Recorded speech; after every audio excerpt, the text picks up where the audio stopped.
1 महीना केवल हमें दे दे, हमारे अनुसार चले, अगर डिप्रेशन न दूर हो जाए तो बताओ। चिंतन जब तुम्हारा आनंद में भगवान का होगा, सब ठीक हो जाएगा। भगवान का चिंतन नहीं करोगे तो किसी औषधि में इतनी ताकत नहीं कि तुम्हारे चिंतन को बदल सके। यदि तुम्हारा भगवत चिंतन शुरू नहीं हुआ और जागतिक चिंतन रहा तो अंतिम निर्णय यही है, आत्महनन गति जाए। जो सुसाइड करने वाले की दुर्गति होती वही दुर्गति उसकी होगी। हो सकता है वो इसी लक्षण में पहुंच जाए। जो न तरह भवसागर अस समाज नर पाए, सोअति निंदक मंदमति आत्महनन गति जाए।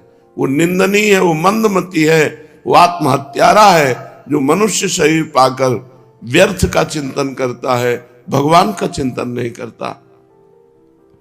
अब ऐसे ऐसे डॉक्टर हो गए हैं। एक आए थे बहुत ही कमजोर स्थिति में, उनका हमें डॉक्टर ने बताया 3 बार हम ब्रह्मचर्य नष्ट करते हैं रोज, तो हम कहा कफन तैयार कर लो, आगे की जो स्थिति आएगी वो कफन वाली आएगी, दूसरी तो है नहीं। कितने मूर्ख हैं, अपने को डॉक्टर समझते हैं। ब्रह्मचर्य का नाश करने वाला कैसे स्वस्थ हो सकता है? ब्रह्मचारी है, कोई रोग हुआ है प्रारब्धवशात, औषधि का सपोर्ट कीजिए, फौरन ठीक हो जाएगा। नहीं ठीक होगा तो कोई भी रोग उसे परास्त नहीं कर सकता। अब छोटे छोटे बच्चों से लेकर सब ब्रह्मचर्य नाश, तो संयम नहीं, कोई नियम नहीं। दिनचर्या कै बजे उठना है, व्यायाम करना है, दिनचर्या में हमें संध्या करना है, तर्पण करना है, नाम जप करना है, नाम कीर्तन मंत्र जपना है, कोई नियम नहीं और कोई सदाचार नहीं। अपवित्र भोजन, अपवित्र विचार, अपवित्र चिंतन, अपवित्र क्रियाएं, तो परिणाम डिप्रेशन, परिणाम ओवर थिंकिंग इतनी बढ़ जाती है, वो परेशान हो जाता है, मन उसे परेशान कर देता है। बुरी दशा आने के पहले बुद्धि बदली जाती है और कुछ नहीं होता। बुद्धि निगेटिव हो गई, बस वो अपने आप बैठे जलेगा बिना आग के। जिसको विधाता दुख देते हैं तो पहले बुद्धि को भ्रष्ट कर देते हैं। जेका विधना दारुण दुख दीन, ताके मति पहले हरिलीन, बुद्धि हरण कर लेते हैं। इसलिए ही सकल सुखेभ्या सुत्तमम भक्ति सौख्यम। इस संसार में कोई सुख नहीं है, अगर सुख है तो भगवान की विशुद्ध भक्ति में। वो भक्ति की पराकाष्ठा श्री धाम वृंदावन में प्रेम, प्रेम भक्ति, 2.5 आखर प्रेम के पढ़े सो पंडित होए। इसलिए मूर्खता छोड़ो, जब समय मिले श्री धाम वृंदावन में आके सत्संग सुनो, बिहारी जू से, राधा वल्लभ जू से, राधा रमण जू से आंख मिलाओ, यहाँ नाम कीर्तन करो, नाम जप करो, देखो तुम्हारा जीवन कितना आनंदमय हो जाएगा। भजन्तमपि देवतान्तरं यथाक्षरे ब्रह्मणि, स्थितं पशुवदेव वा विषय भोग मात्रे रतम्। अचिन्त्य निज शक्तितः स्वगत राधिका माधव, प्रगाढ़ रस दुर्गमं कुरुत एव वृंदावनम। अन्य देवी देवताओं की उपासना से तुम्हें विशेष लाभ मिलने वाला नहीं। जितना तुम करोगे उतना ही तुम्हें मिलेगा।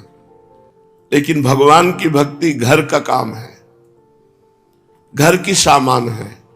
बिना फीस के उसको प्राप्त कर लो। बिना योग्यता के परम पद प्रदान कराने वाले प्रभु श्री हरि हैं। इनका स्वभाव ऐसा है, जन अवगुण प्रभु मान न काऊ, दीन बंधु अति मृदुल स्वभाव। बड़ा करुणा में स्वभाव श्री हरि जू का है। उनसे भी बढ़कर करुणा में स्वभाव श्री प्रिया जू का है। यहाँ उपासना से, थोड़ी उपासना से बहुत बड़ा लाभ प्राप्त होगा। अन्य उपासनाओं से सेवक जी भी महाराज ने कहा है कि चलत पूंजी सी खोए, श्वास रूपी पूंजी खो करके इस संसार से जाना पड़ता है। अन्य देव सेवी सकल चलत पूंजी सी खोए, चलत पूंजी सी खोए, रोए जख देव से गवावत, सोई छपत सब रैन, जोई कपि समझु नचावत। भोई विषम विष विषय कोई सतगुरु नहीं लाधा। सतगुरु की प्राप्ति ना होने के कारण वो अन्य देवी देवताओं में अपने चित्त को लगाते हैं और सकामता पूर्वक कामना पूर्ति के लिए भाव करते। पूर्ण हो गया तो और आसक्त हो गए और ना पूर्ण हुआ तो अश्रद्धा हो गई। पर प्रभु श्री हरि ऐसे नहीं। कामना करोगे, अगर उस कामना से आपका मंगल होना है तो पूर्ण करेंगे, नहीं तो चाहे जितना करो वो पूर्ण होने ही नहीं देंगे। वो आपका मंगल चाहेंगे। मंगल भवन अमंगलहारी, भगवान मंगल भवन है। इसलिए श्रीपाद प्रबोधानंद कह रहे हैं कि अन्य किसी देवी देवता की तरफ चित्त ना लगाकर मात्र श्री राधा माधव के चरणों में चित्त लगाओ। निर्विशेष ब्रह्म में जो निष्ठावान पुरुष है वो जिस मोक्ष सुख को प्राप्त करते हैं, इस प्रेम सुख को प्राप्त करने वाला उस मोक्ष सुख को भी त्याग देता है। इसलिए उधर भी निर्विशेष ब्रह्म में भी, वेदांत में भी चित्त वृत्ति मत लगाओ। जो बुद्धिहीन विषय भोग मात्र में लगे हुए वो तो पशु जन है। उनकी तरफ मत देखो कि ये पाप कर्म कर रहे हैं, बड़े विषय भोग रहे हैं, बड़े सुखी हैं। तुम श्री वृंदावन धाम का आश्रय ले लो। वृंदावन धाम अचिंत शक्ति से संपन्न है। तुम सोच नहीं सकते, चिंतन में तुम्हारे नहीं आ सकता, इतनी सामर्थ्य वृंदावन की है। वो अपने बल से तुम्हें नित्य लीला में पहुंचा देगा।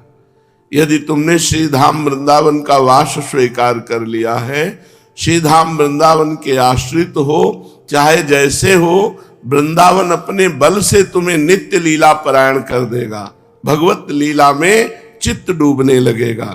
प्रगाढ़ श्री राधा रस का दान करने वाला श्रीधाम वृंदावन है। इसलिए ना तो विषय भोगों में चित्त चंचल करो, ना तो निर्विशेष ब्रह्म वेदांत में चित्त लगाओ, ना अन्य देवी देवताओं की उपासनाओं में लगाओ।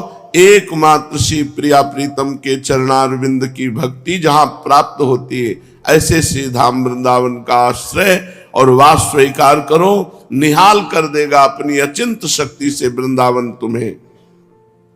यत्कोट्यंशमपि स्पृशेन्न निगमो यन्नो विदुर्योगिनः श्रीश ब्रह्म सुकार्जुनोद्धव मुखाः पश्यन्ति यन्न क्वचित् अन्यत् किं ब्रजवासिनामपि न यत् दृश्य कदा लोकये श्री वृंदावन रूपमद्भुतमहं राधापदैकाश्रयः।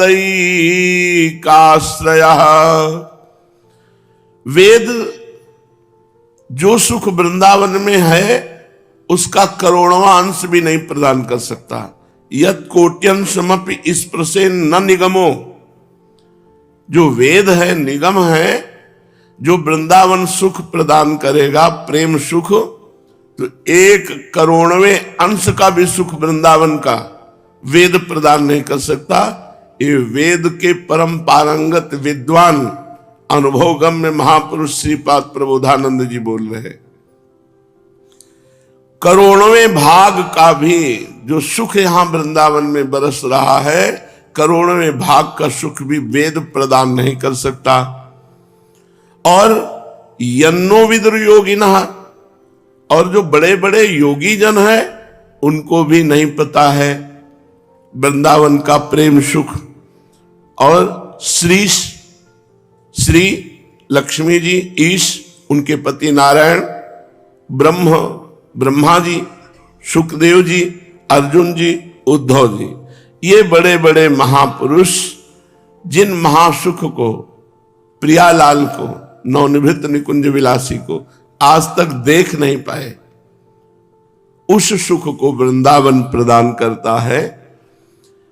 जो वृंदावनवासी ब्रजवासी हैं, एकमात्र श्री प्रिया प्रीतम के उपासी हैं, अपने आश्रित जानकर वृंदावन को सम्यक रूप से प्रिया प्रीतम का साक्षात्कार कराता है और उनकी रसमयी लीला में प्रवेश देता है। इसलिए चाहे जैसे हो, चाहे जहां रहते हो, वृंदावन का आश्रय ले लो, वृंदावन का वास स्वीकार करो, और श्री राधा माधव की भक्ति करो, प्रिया प्रीतम का प्रेम प्राप्त करो।